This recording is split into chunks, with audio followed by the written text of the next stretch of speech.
Suspense. And the producer of radio's outstanding theater of thrills, the master of mystery and adventure, William N. Robeson. Those who know about such things tell us that an engine delivers little more than 50% of the energy potential of its fuel. The rest is dissipated in waste. Waste motion, waste energy, gases, ash. The same can be said of man. Has been said, in fact. Getting and spending, we lay waste our powers. If an average man were trained to use his faculties to the utmost, he could be a superman. If a superior man were so trained, what could he not accomplish? The answer is implied in the upcoming story. Listen. Listen, then, as Mr. and Mrs. Frank Lovejoy star in Man from Tomorrow, the last radio play written by the late Irving Reese, which begins in exactly 1 minute. American folklore is filled with legends about men who were as tough as nails, like the one about Pecos Bill, who went out for a walk one day. Unfortunately, a big 10-foot rattler crossed his path. I say unfortunately for the rattler. You see, Bill was a mighty fair fighter. Why, he gave that rattler the first 3 bites just to make things even. Then he waded into that reptile and he everlastingly thrashed the poison out of him. By and by, that old rattler yelled for mercy and admitted that when it come to fighting, Bill started where he left off. Yes, that was Pecos Bill, a legendary American. Folklore belongs to every nation's legendary past, and I guess we Americans have our share of some tall ones. Like the one about... but we'll have to save that one for the next time we travel your way. See you then. And now, Man from Tomorrow, starring Mr. and Mrs. Frank Lovejoy. A tale well calculated to keep you in suspense.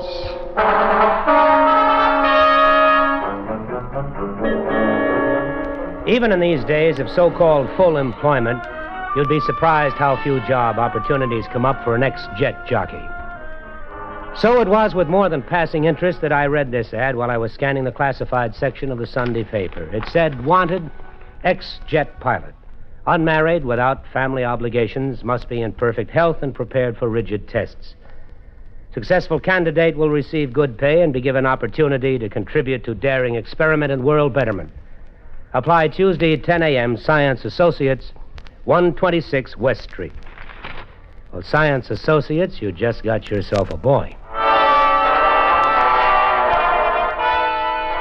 It turned out there were quite a few boys with the same idea. By 10 o'clock Tuesday morning, nearly 50 of us were crowded in a windowless, air-conditioned room in the windowless, ultra-modern building of Science Associates. Oh, hi. Hi, Major. Well, hi, Randy. It's been a long time. Yeah. Some of the faces were familiar, guys that had been in the Air Force with me in Korea and afterward. We sat there and waited. An hour, 2 hours, nothing happened. I don't know about the rest of you guys, but this place is beginning to give me claustrophobia. I'm getting out. Open that door. Hey, it's locked. Hey, we're locked in here. Even before this had a chance to sink in, another door opened on the far side of the room. A guy with a white mask on his face came in, carrying a Thompson submachine gun. Hit the door! Everybody flattened on the floor except me. I made a dash for the man in the mask, but he disappeared as quickly as he'd come. Hey, Major, how come you didn't hit the floor? You tired of living? Well, he was shooting blanks. He was shooting... Couldn't you see that? There weren't any bullets chipping anything. Besides, I knew it was a gag from the way he held that machine gun. When those babies are loaded with live ammo, you got to fire them from the waist. Well, I don't like this. Come on, guys, let's crash the door and get out of this rat trap. Oh, save it, Randy. That won't do you any good. That door's as thick as a bank vault. And then something else. Thick, black, acrid smoke pouring out of the air conditioning vents. And a sound from somewhere. Of an airplane diving. Every pilot remembers with horror the smell of burning oil from a plane out of control. It hit us way back and deep down, and some of the guys got panicky. And then the blowers reversed and the smoke was sucked out quickly. Attention, please. A loudspeaker cut in from nowhere. For the past 2 hours, you have been under close observation as a necessary part of this test. You were warned in advance the test would be rigid. As you file out past the guard, you will receive a token compensation for your time and discomfort. We now ask you all to leave, except the man who ran for the gunner. The door is now open. Thank you. You're welcome, Well, Major, looks like you got the job. Also looks like I'm going to shove it right back in their faces. Well, I don't blame you. Well, so long. So long, Randy. Take it easy. For a moment, I was alone in the empty room, and then an inner door opened, and I wasn't so sure I wanted to shove the job in their faces. Not in this face, anyway. Your name, please. Well. I hardly expected to find a blonde at the bottom of this. You will come with me, please. Well, I'll do nothing of the sort. Now, don't give me orders, Blondie. I want to see the guy responsible for this, and then I'm getting out of here. I take it you have lost interest in contributing to world betterment. Oh, yes, that's what it said in the ad. Well, whatever your lofty purpose, I don't like cold-blooded cruelty. Unfortunately, we cannot allow personal feelings to interfere with our objectives. Well, then your objectives are wrong. You will be better able to judge that when you know what they are. Well, I don't think I'm interested. And if I may indulge a personal feeling, callousness is unattractive enough in a man, but in an attractive girl... Neither your feelings nor mine will matter in this project, Major. I believe you were addressed. It was just plain Mr. Kentman. The war's been over for some time, Miss... Dr. Frost. That's appropriate. I beg your pardon. Oh, nothing. I sometimes mutter to myself. The last thing I said to you, Doctor, is that the war is over. If it is possible for you to unlock your quite superior intelligence from emotional reactions common to schoolgirls and housewives, my senior colleague, Professor Baird, and I will attempt to convince you on the only basis that should appeal to the mature mind. Facts. Well, you go ahead and try, but I doubt you'll be successful.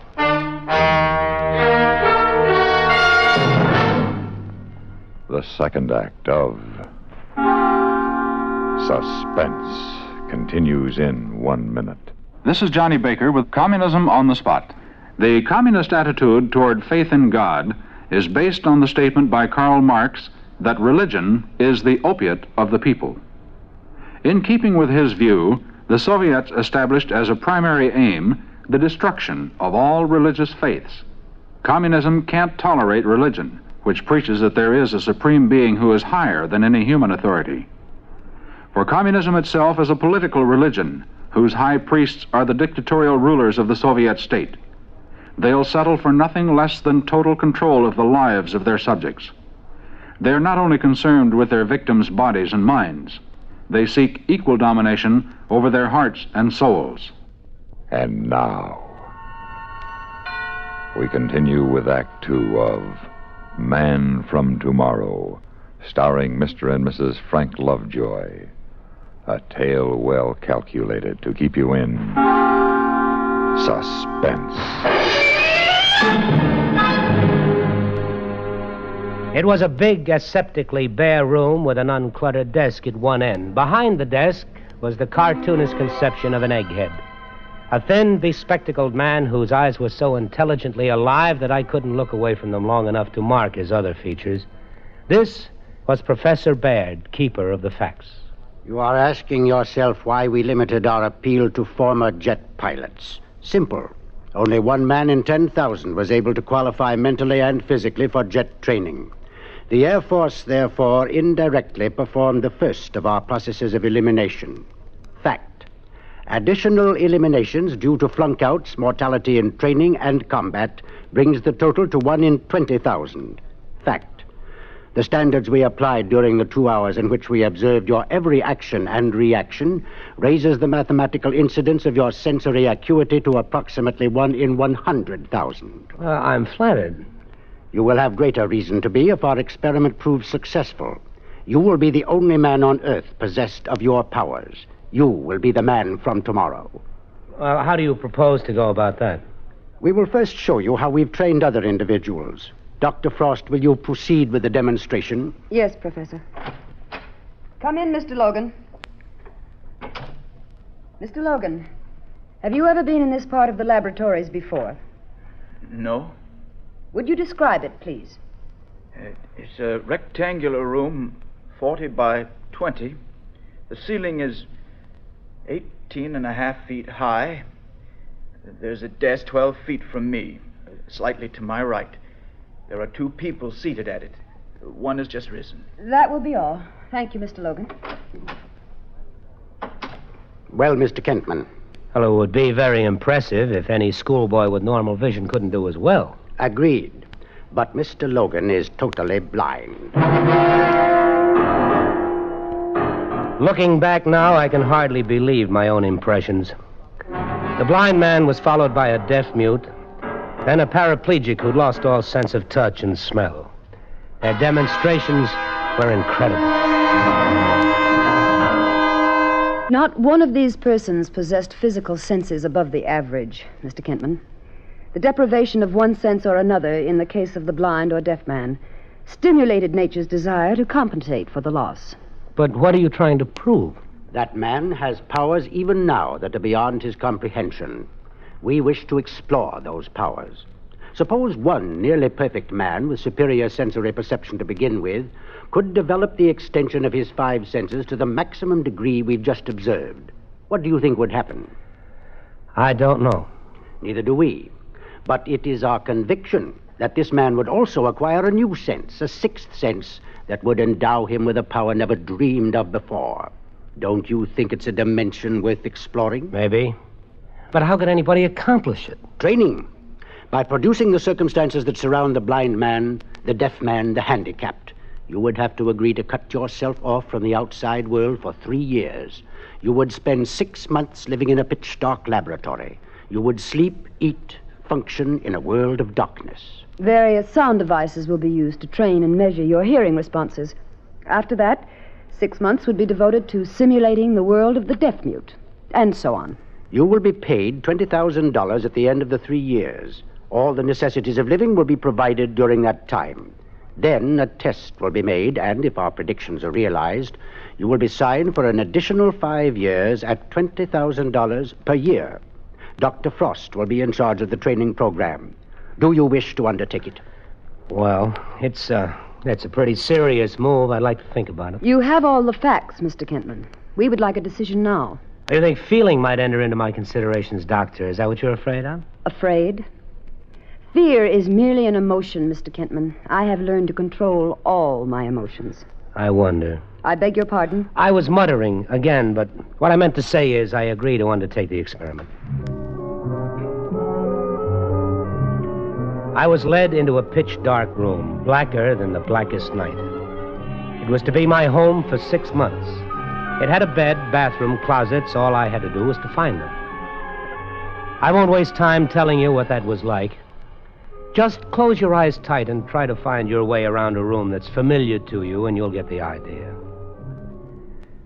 I was still stumbling around 3 days later when I reported for my training with Dr. Frost in the adjoining laboratory, which was even blacker, if possible. Oh, dear. Are you hurt? You wouldn't care if I broke a leg. There's a chair nearby. I know. I just fell over it. We can begin as soon as you're settled. Lucky it's so dark, I don't have to apologize for wearing my pajamas. Don't you like dressing? I love it when I can find my pants. Today's exercise will be recognition of pure tones. Here is an example. That is 1,000 cycles, or 1,000 vibrations per second, stripped of all harmonics. Now, what would you say that was? Oh, 1,100. It is 1,500 cycles. Now, please tell me when you begin to hear the next tone, and what the frequency is.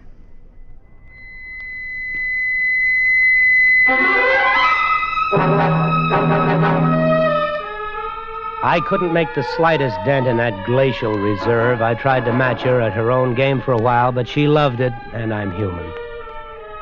Anyway, at the end of the 6 months, I could ramble through the whole place and never stub a toe. It was amazing how you learned to sense things in the dark and what your ears could do. 800, out. 4,500. Out. Good. Excellent. Mr. Kentman, your threshold of hearing is 20 decibels greater than the average ear. Dr. Frost, I can't see you, but do I detect a note of enthusiasm in your voice? Satisfaction, perhaps, Mr. Kentman. The experiment so far... Dr. Frost, have you ever let yourself go? Mr. Kentman, I am not nearly so naive as you assume, nor have any of your innuendos or mumblings for the past 6 months escaped me. I told you in the beginning that neither your personal feelings nor mine would have any bearing on this project. You haven't answered my question. I am fully aware of the nature of biological stresses. In a scientific way, of course. What distinguishes man from the animal is his understanding of these stresses, but mostly his control. Well, control is a traffic cop with a stop sign, Doctor, but eventually the traffic has to go somewhere. I can understand the frustration of your masculine ego, especially in this enforced loneliness of the experiment. Oh, thank you. We have only begun. We have 2 years or more to go. The first phase is highly successful. As a scientist, I am very pleased. Strange, Doc. My hearing is so good, but I have yet to hear your heartbeat.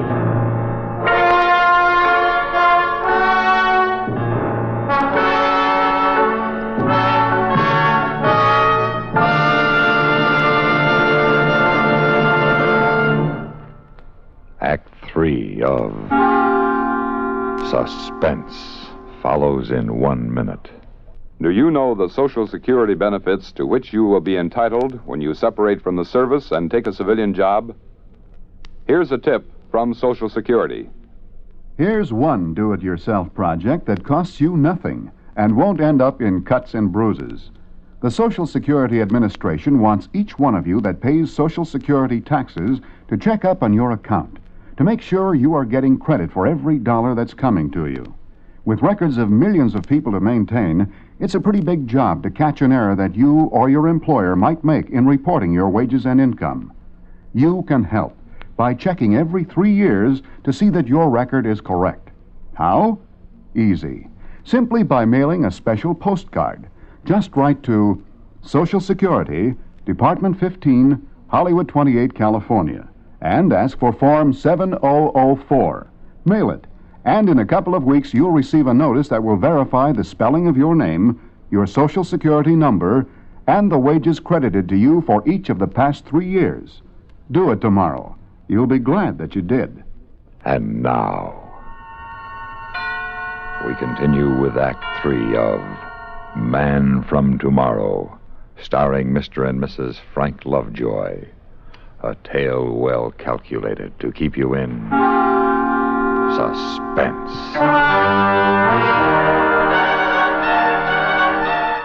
Now that my hearing was phenomenal, they turned off my ears. They devised some newfangled earplugs, and I began 6 months of silence. 6 months of being deaf as a doorknob. Deaf, but not quite deaf. Because I began to see sounds, to feel sounds like waves against my skin. I began to hear with my body and with my pores. Have you ever touched a sound? Have you ever seen thunder?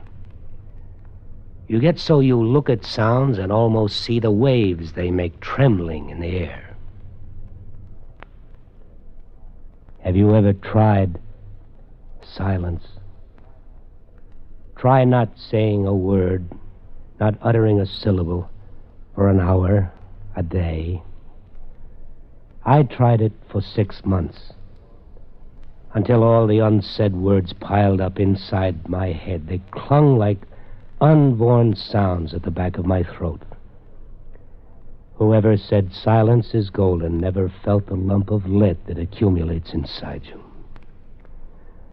Silence.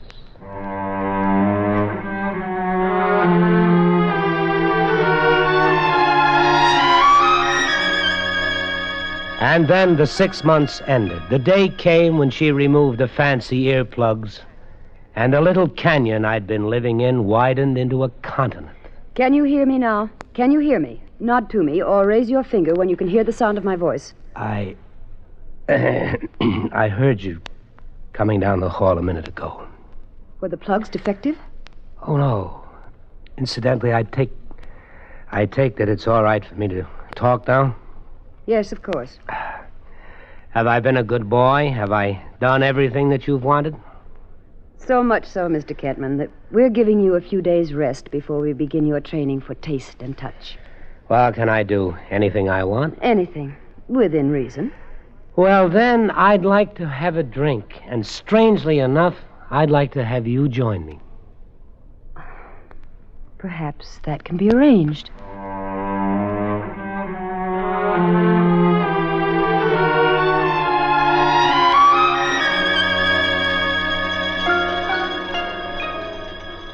Oh, that wonderful sound of the clink of glasses.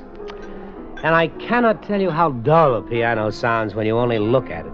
You missed the sound of music, then? Oh, yes, music. And the sound of a woman's voice. Or maybe they're the same thing. Oh, incidentally, Dr. Frost, when I say woman, I even include female doctors. Kind of you. By the way, do you have a first name? Or are you only a title followed by Frost and followed by a long string of degrees? My first name is Jessica. Jessica? That's more like it. Jessica. Jessica.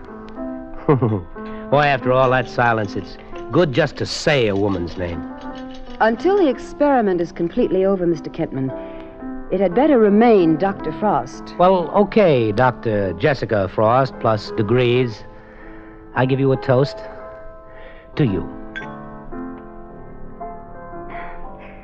You've been very cooperative about all this, Mr. Kentman. I want you to know that I really like you very much. Well, now, I'm sure the experiment is a success. I've finally developed a sixth sense. Oh? I distinctly heard a lovely lady saying, "I like you very much," and it couldn't possibly have been you.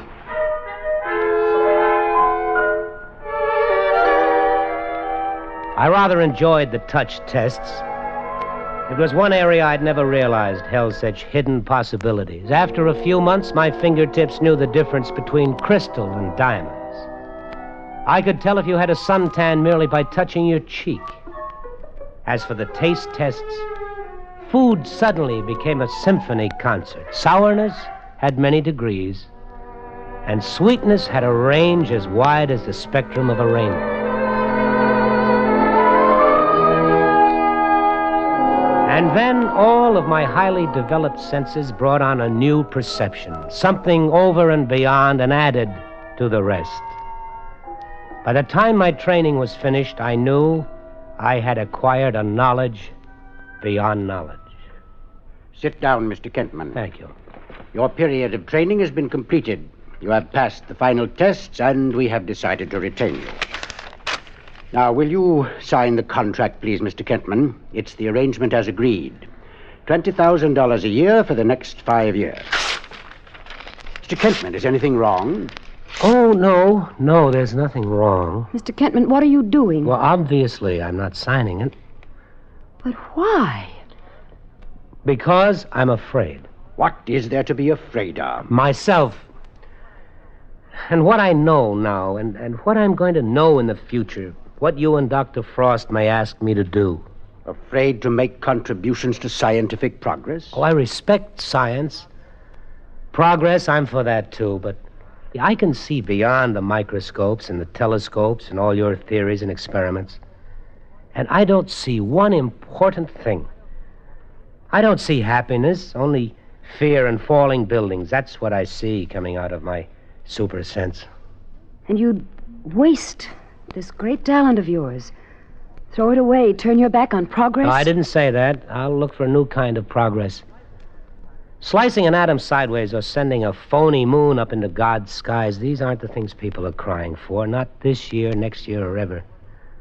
They want security, dignity, and a little peace of mind. I suppose, then, you think that all our work is to end in death and destruction. It might. That's not fair. Isn't it? Well, what happens if I sign the contract? Who makes the decisions? These are things I can't honestly answer. I know, and that's what I mean. It might be out of your hands then. Governments would pay billions for me. Our own country would guard me like Fort Knox. I'd be the most valuable thing in the world alive, and even more valuable for some people dead. A thing, not a man. No, that's not going to be for me. Not that way.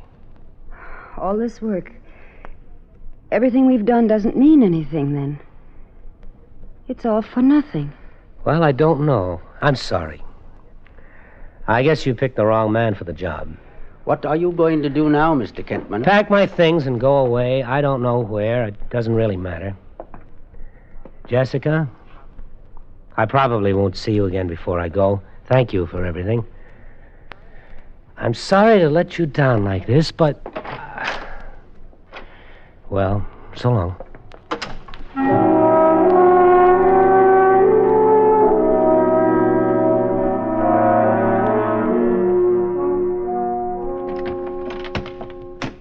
Well, that is that. Oh, I was just going to... Try and talk me out of it? No.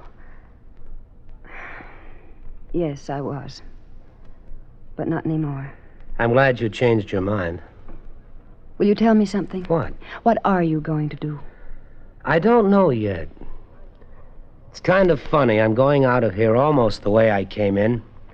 One suitcase, one hat, one coat. The only difference, I've got all the knowledge of the world up here, and I don't know what I'll do with it. I haven't been able to think, not clearly. I know one thing, though. There are a lot of things I can try. What? Ever hear of cancer, heart disease, common cold, a dozen other things man doesn't know anything about? Yes. Might not be bad for a start. No, that's not bad for a start. Do you think you might need someone to help you?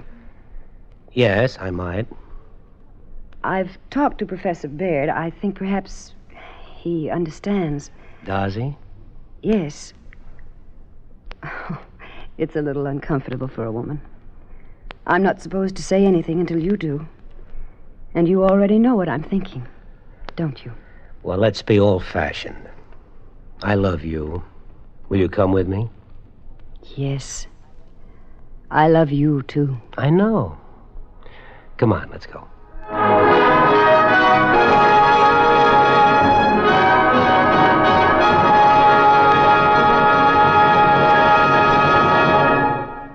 Suspense,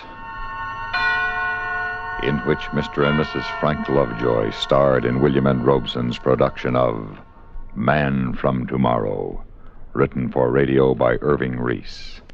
Listen. Listen again next week when we return with another tale well calculated to keep you in suspense. Supporting Mr. Lovejoy in Man from Tomorrow were Mrs. Lovejoy, Joan Banks as Dr. Frost, John Hoyt as Professor Baird, Peter Leeds as Randy, and Norm Alden as Mr. Logan.